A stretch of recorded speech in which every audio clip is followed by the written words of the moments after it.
Y'all are not ready for this one. The old world got smoked.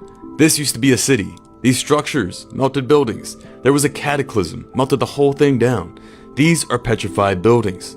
There was once a worldwide empire that was completely wiped out, and you can still find it if you got the eyes to see. That is a whole bridge. Does that look like a natural formation to you? Is that natural? What about here? Are we believing this is natural? You got an entryway, you got a small door, you got some rebar sticking out. I mean, that is a whole dome up top. I think it's pretty clear what this looks like. And now over here, giant castle. Look at the melted doorways, look at the vertical saturated lines. The top of this building, you can see a spire. Now right here, come on, this one's obvious. Perfectly right angles, archways, openings, anything but natural. A lot of these places have pockets of survival, and you can see the remains, and once you see it everywhere. Especially in the places that they claim were carved out of stone, like Petra or Cappadocia. Personally, I think Cappadocia could have been the real Tower of Babel. They found that this place actually goes so far as 18 stories deep, and 80% of it is still unexplored.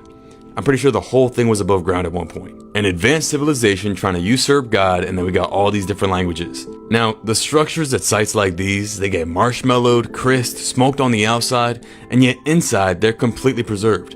In Psalms it says, "The hills melted like wax at the presence of Yahweh." And that's exactly what it looks like.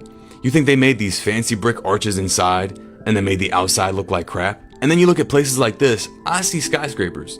Look here in Italy, Russia, Turkey, all the same thing. We see the same style of stacking everywhere. What we have is a real Sodom and Gomorrah fire from the sky event. And these places melted like wax and then likely washed away after. Now let's take a look at the Grand Canyon. Sphinx in Egypt, Sphinx at the Grand Canyon. This is a whole face on a structure. Yeah, and they even tell you all these sites are called pyramids and temples named after their false gods. Now why would they do that? Because they know, and that's why so many of these areas are restricted. Go see my video on the Grand Canyon. This could have been the original Egypt. They lie about everything. Now what about over here in Pakistan? It's no doubt once you see it, you can't unsee it. Something crazy happened in our past. Earthquakes, fire from the sky, floods, cataclysms. There has been so much erased from our history, but it's all hidden in plain sight.